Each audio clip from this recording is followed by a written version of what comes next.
మన హెల్త్కి చాలా మంచిదైన రాగి జావ తయారీ విధానం ఎలా తెలుసుకోవాలనుకుంటున్నారా? అయితే ఈ వీడియోని ఫాలో అవ్వండి. నేను స్టెప్ బై స్టెప్ మీకు రాగి జావ ఎలా తయారు చేయాలో చెప్పేస్తాను.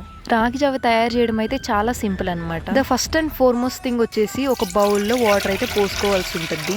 ఆ మరుగుతున్న వాటర్లోకి బెల్లమైన చక్కెర అయినా మీరు ఏది ప్రిఫర్ చేస్తే అది వేసుకోండి. అలా కొంచెంసేపు బెల్లం వాటర్లో బాయిల్ అయ్యాక మనమైతే రాగిపిండి వేసుకోవాల్సి ఉంటుంది.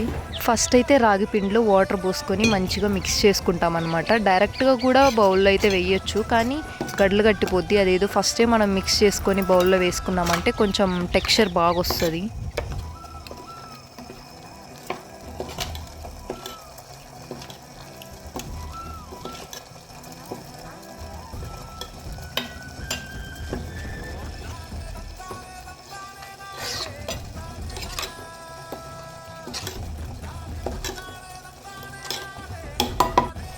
బెల్లం అయితే వాటర్లో బాయిల్ అవుతుంది. సో మనం ఇప్పుడు కలుపుకున్న టెక్స్చర్ ఏదైతే ఉందో రాగి పిండితో ఆ టెక్స్చర్ని అయితే వేసేసుకుంటున్నాము.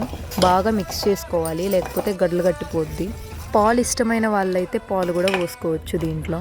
ఇలా దీన్ని గ్యాస్ పైన కొంచెంసేపు అయితే కాగబెట్టాలన్నమాట.